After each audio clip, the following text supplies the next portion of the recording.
Banyak yang bilang Indonesia itu beruntung terhindar dari tim-tim besar seperti Spanyol, Prancis, Jerman, Argentina, Brasil. Tapi mereka lupa, saudara-saudara, mereka lupa ini adalah sepak bola junior, sepak bola level remaja, sepak bola yang bukan profesional. Jadi kekuatan tim-tim seperti Ekuador, seperti Panama, seperti Maroko itu sebenarnya justru jauh lebih bagus dibanding tim-tim yang besar di level senior, saudara-saudara. Jadi ini Indonesia berat. Halo saudara-saudara, jumpa lagi dengan komentator gadungan di sini. Dengan komentator yang gadungan. Seperti biasa, saudara-saudara, seperti biasa. Kalau kita sudah berjumpa, pasti akan ada yang kita bicarakan. Pasti akan ada yang kita berbincangkan. Pasti akan ada yang kita cakap. Pasti akan ada yang kita ulas tentang sepak bola di seputaran Asia Tenggara, di negara-negara tetangga, negara-negara jiran, negara-negara serumpun, di Indonesia, Malaysia, Thailand, Vietnam, Laos, Myanmar, Kamboja, Brunei Darussalam, Filipina, Timor Leste, Singapura, Wakanda, Konoha, dan sekitarnya. Semua akan kita bicarakan secara fair, secara sportif, jujur, adil, tanpa ada muatan provokatif maupun menjelek-jelekan. Semuanya sudah baik yang bermanfaat maupun yang tidak bermanfaat, baik yang terbaru maupun yang sudah lama. Bebas, saudara-saudara, bebas. Yang penting sopan. Dan untuk edisi kali ini, saudara-saudara, kita akan membahas tentang lawan tim nasional Indonesia U17 di Piala Dunia U17 2023 yang akan dimulai pada tanggal 10 November 2023. Jadi tinggal beberapa hari lagi, saudara-saudara, tinggal seminggu lebih sedikit lah. Ini Indonesia masuk di grup A bersama Panama, bersama Ekuador, dan bersama Maroko. Banyak yang bilang ini grup yang mudah, tetapi saya berani bertaruh, saudara-saudara, justru ini grup yang berat. Justru ini lawan Indonesia itu berat semua, karena ini adalah sepak bola junior, sepak bola remaja, bukan sepak bola senior.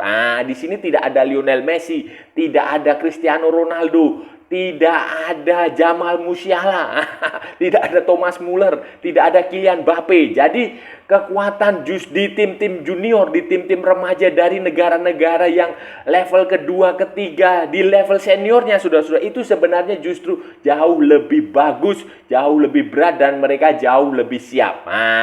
Ini akan seperti apa, saudara-saudara? Ini akan kita bahas, kita ulas, kita perbincangkan di edisi kali ini, saudara-saudara. Jadi begini, saudara-saudara, Piala Dunia U17 yang dinanti-nantikan. Dinanti-nantikan seluruh rakyat Indonesia, yang ditunggu-tunggu oleh PSSI, yang ditunggu-tunggu oleh pemerintah Indonesia, itu akan bergulir dalam waktu dekat. Sekitar 10 hari lagi lah. Itu akan bergulir tanggal 10 November 2023. Dan Indonesia sebagai tuan rumah otomatis masuk grup A. Itu sudah umum di seluruh dunia. Di semua turnamen itu seperti itu, tuan rumah selalu masuk di grup di pot 1, kemudian masuk di grup A1 di pertandingan pertama, pertandingan pembukaan. Semuanya di seluruh dunia seperti itu. Piala Dunia 2022 pun kemarin juga begitu. Qatar main di pertandingan pertama. Di Piala Eropa, apalagi Copa America, Piala Asia itu juga sama. Jadi semuanya seperti itu. Indonesia tergabung di grup A bersama Ekuador dari Amerika Selatan, CONMEBOL, kemudian ada Panama dari Amerika Tengah, Utara, dan Karibia, CONCACAF, kemudian ada Maroko dari Afrika, Konfederasi Sepak Bola Afrika. Ini adalah 3 tim yang, ini saya harus garis bawah ya, menurut banyak pengamat, menurut banyak pandit, menurut banyak media di Indonesia, ini termasuk grup yang mudah. Indonesia beruntung masuk grup ini karena mereka menganggap Ekuador, Panama, dan Maroko itu tidak sebagus Brasil, Argentina, Inggris, mana lagi? Prancis, Spanyol. Itu sudah banyak sekali yang meremehkan. Banyak sekali yang merasa Indonesia beruntung, Indonesia akan mudah lolos lah.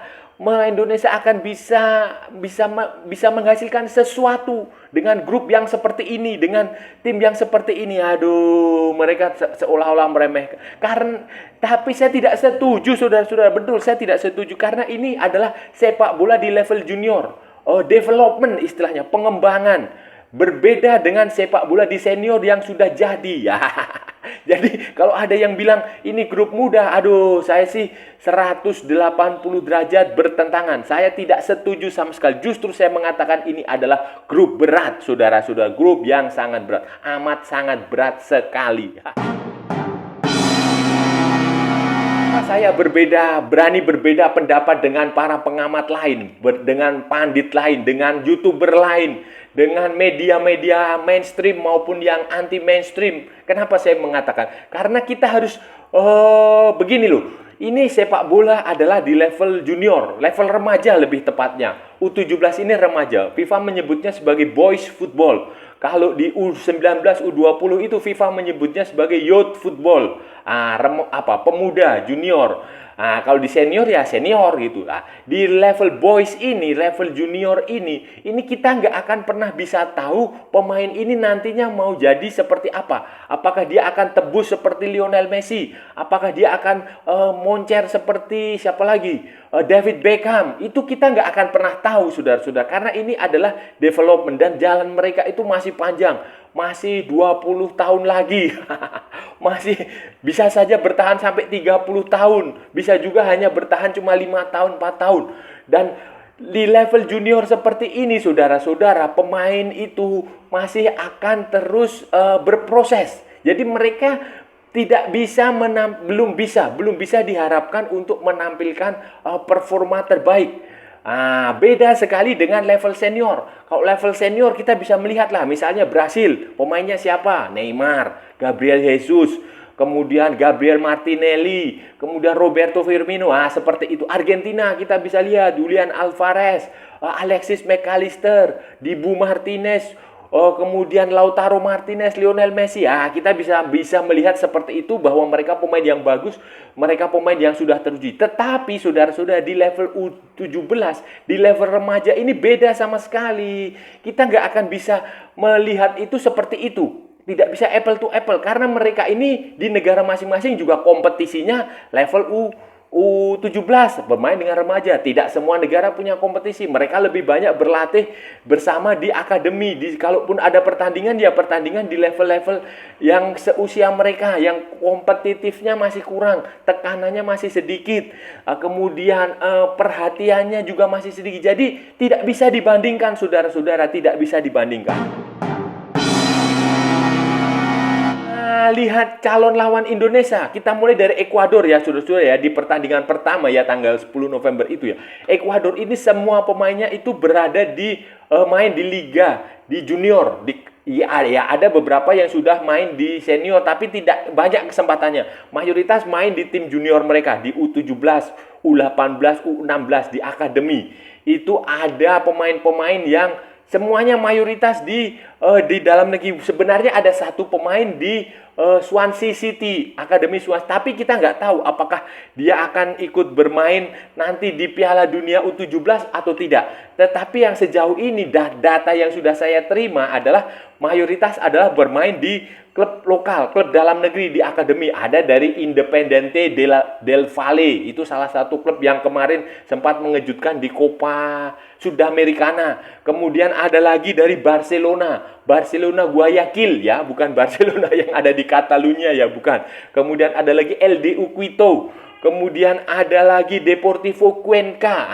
Itu adalah pemain-pemain yang mereka pemain-pemain muda yang masih punya masa depan bagus, seperti misalnya Isak Sanchez, Santiago Sanchez, kemudian ada Michael Bermudez, ada lagi Allen Obando. Itu adalah beberapa pemain yang bagus. Kenny Arroyo, kemudian Roni Troya. Itu adalah pemain-pemain yang mereka sudah tampil bersama sejak Copa America U17. Apa ya namanya? Copa Sudamericana sub 17. Nah, itu level junior di kualifikasi. Kemudian cara main mereka adalah mereka bermain sangat cepat, saudara-saudara. Bermain sangat cepat, kemudian mengandalkan kombinasi teknik dan taktik, strategi juga bagus. Pelatih mereka Diego Martinez itu dulu adalah pelatih yang spesialis di level junior. Nah, punya kenyang sekali lah pengalamannya di beberapa klub junior di Ekuador. Dia juga jadi, ya pokoknya dididik bagus lah. Kemudian cara bermain ini yang penting. Yang penting adalah mereka sangat taktikal. Walaupun menggunakan Amerika Selatan itu kebanyakan adalah teknik ya. Tapi secara kualitas mereka banyak mengandalkan taktik. Ini yang harus diwaspadai. Karena Bima Sakti itu secara taktik jelek. Sementara Diego Martinez ini punya cara taktik dia bagus. Dia bisa mengubah formasi, mengubah cara main itu dari dalam hitungan menit saja. Dan dari satu pertandingan ke pertandingan lain itu taktiknya selalu berbeda. Ini yang harus diwaspadai oleh Bima Sakti nanti di pertandingan pertama tanggal 10 November 2023, saudara-saudara. Saudara-saudara, sebenarnya juga punya catatan yang cukup bagus di Piala Dunia U17. Jadi ini bukan pertandingan pertama mereka di Piala Dunia U17. Beda dengan Indonesia kan? Indonesia kan debut Indonesia di Piala Dunia U17 sebagai tuan rumah. Kalau nggak jadi tuan rumah juga nggak akan tampil, saudara-saudara, karena sudah gagal di kualifikasi Piala Asia U17. Ekuador ini, dia debut mereka itu tahun 1987 waktu di Kanada. Mereka hanya terhenti di fase grup. Kemudian tampil lagi tahun 95 ketika menjadi tuan rumah, itu mereka sampai ke perempat final, quarter final. Kemudian tahun 2011, 2015, dan 2019. Tahun 2015 waktu main di Chile itu mereka juga sampai di quarter final, perempat final. Kemudian 2019 sampai ke babak 16 besar dan 2011 juga sampai ke babak 16 besar. Itu di level Piala Dunia U17. Artinya mereka sudah cukup berpengalaman walaupun dengan materi pemain yang berbeda dan generasi yang berbeda, tetapi secara psikologis mereka sudah pernah tampil di sini dan itu akan jadi modal yang sangat bagus melawan Indonesia di pertandingan pertama. Kemudian di level Amerika Selatan, saudara-saudara, di Copa America Sudamericana Sub 17 itu mereka memang belum pernah menjuarai. Prestasi terbaik mereka adalah runner up tahun 2023. Jadi mereka pergi ke Indonesia ini sebagai runner up Copa America U17, saudara-saudara. Selain runner up, mereka juga sempat menjadi peringkat ketiga tahun 2015, 2005, kemudian 1985, 1986. Mereka juga peringkat 4 di tahun 2019, peringkat 4 di tahun 2011. Bandingkan dengan Indonesia yang hanya bermodalkan juara Piala AFF U16. Jadi secara psikologi, secara tradisi ini jomplang, saudara-saudara, jomplang. Jadi ini berat, lawan Ekuador ini berat. Setelah Ekuador, saudara-saudara, lawan kedua Indonesia adalah Panama. Panama ini juga tim yang tak kalah berat, saudara-saudara, sama beratnya, lebih berat lagi. Mereka adalah tim dari Amerika Tengah, Amerika Utara, Tengah, dan Karibia.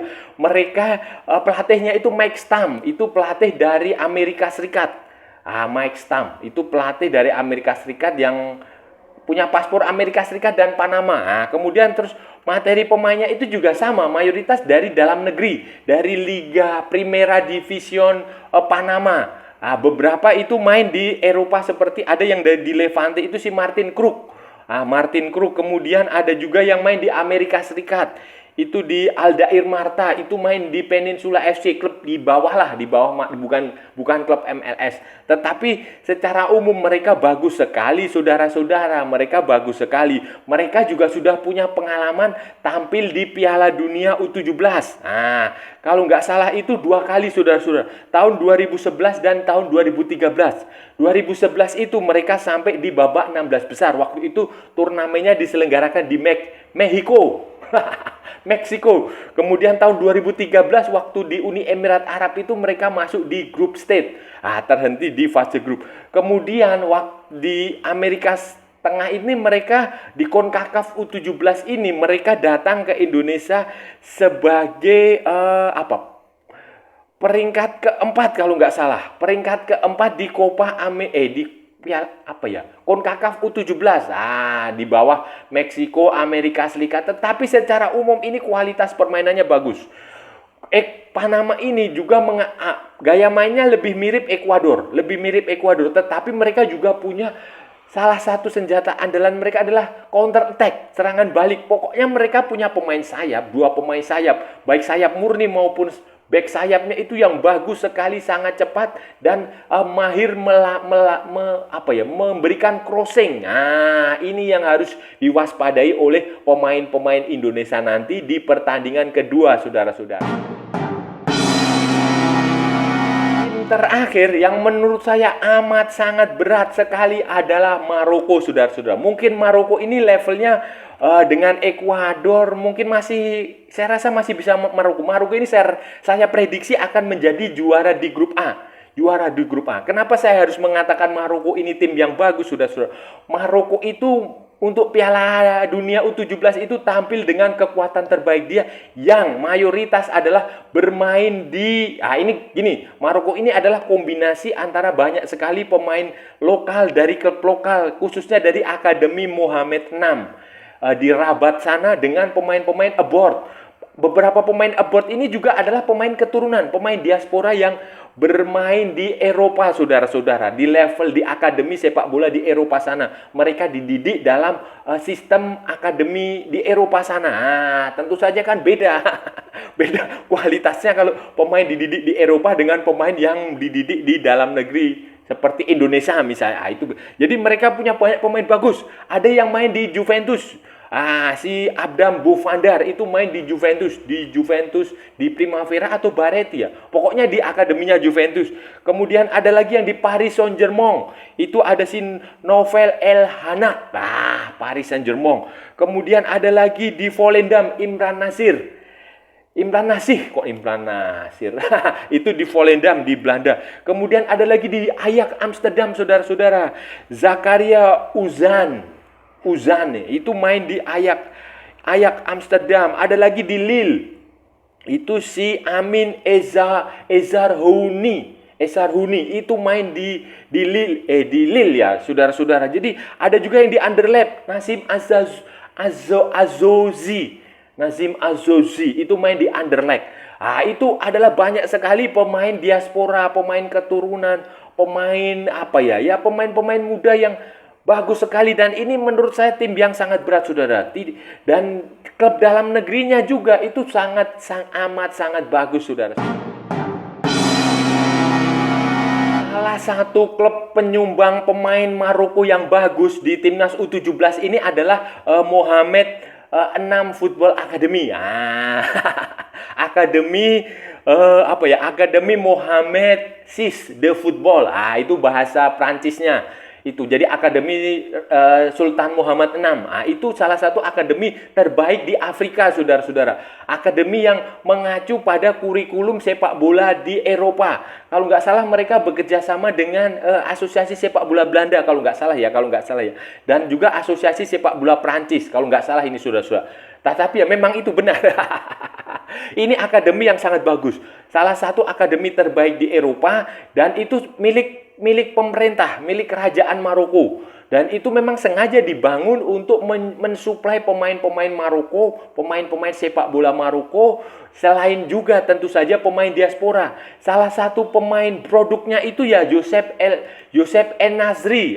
Itu adalah pemain dari produk akademi ini. Joseph En Nasri itu yang main di Sevilla kalau nggak salah sekarang ini. Masih di Sevilla apa enggak, pokoknya kemarin dia sempat main di Sevilla dan menjadi bintang waktu Piala Dunia 2022. Dan ini menyumbang cukup banyak pemain. Dengan menyumbang cukup banyak pemain, saudara-saudara, di timnas U17 ini otomatis secara padu, soliditas ini sudah terjaga, saudara-saudara. Mereka tidak perlu lagi beradaptasi dan cukup 1, 2, 3 minggu latihan. Jadi deh itu barang. Dan ini yang benar-benar harus diwaspadai oleh Indonesia. Jadi kalau ada yang bilang ini Indonesia masuk grup yang mudah karena terhindar dari Prancis, dari Jerman, dari Inggris, dari Argentina, dari mana lagi? Brasil, dari Ma- Itu salah besar saudara-saudara. Justru ini grup yang berat. Dengan kualitas permainan Maroko, kualitas materi pemain Maroko, Ekuador. Itu kita ada di grup yang sangat berat. Dan nggak bisa kita sepelekan saudara-saudara. Nah, saudara-saudara, itu tadi pembahasan kita hari ini, saudara-saudara. Kita sudah bicara panjang lebar.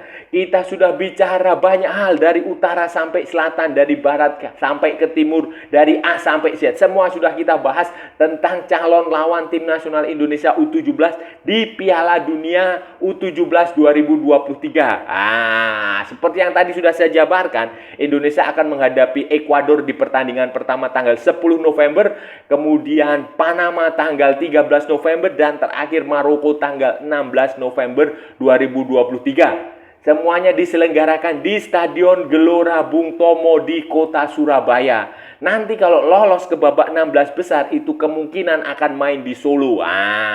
Tampaknya seperti itu. Dan kita tadi sudah bicara bahwa kualitas di level junior ini berbeda dengan di level senior. Karena di level junior ini, apalagi di remaja ini, semuanya adalah development, pengembangan. Kita tidak pernah bisa tahu pemain-pemain ini nanti, junior ini nanti pada seniornya akan kemana. Apakah mereka akan sukses? Apakah mereka akan masuk kota? Atau bagaimana? Sebaliknya, pemain-pemain yang mungkin tidak pernah ikut di level junior seperti ini justru bisa saja nanti di level senior itu menjadi bintang. Jadi tidak bisa dikatakan kalau kita terhindar dari Brasil, kita terhindar dari Jerman, Prancis, Spanyol, Inggris, Argentina, ini kita masuk grup ringan. Oh tidak saudara-saudara, tidak. Tidak, justru tim-tim seperti Ekuador, Panama, Maroko ini harus kita waspadai. Karena kalau sudah perhatikan, Maroko juga punya banyak pemain naturalisasi, keturunan. Mereka juga berbasis di satu klub, di Akademi Mohamed 6 atau Mohamed 4. Itu salah satu akademi terbaik. Panama juga sama, Ekuador juga sama. Jadi ya ini grup berat lah saudara-saudara. Kita harus waspada. Dan saya rasa sudah cukup ya saudara-saudara pembahasan kita hari ini. Kalau ada salah-salah ya mohon maaf. Namanya juga gadungan saudara-saudara. Wajar kalau gadungan itu salah. Tetapi kalau benar saudara-saudara, berarti sebuah kebenaran. Kalau saudara merasa channel ini bermanfaat, berguna, menghibur, menginspirasi, silahkan like, share, and subscribe. Tapi kalau tidak, saudara-saudara, abaikan saja. Skip, jangan ditonton, tetapi jangan juga di-report. Kasihan saya, saudara-saudara. Ikuti pula akun media sosial Komentator Gadungan, ada di Instagram, ada di Facebook, dan ada di TikTok yang bukan TikTok Shop. Oke saudara-saudara, sampai bertemu lagi di edisi berikutnya dengan tema-tema yang jauh lebih tidak bermanfaat, dengan tema-tema yang jauh lebih tidak berguna. Salam olahraga dan merdeka!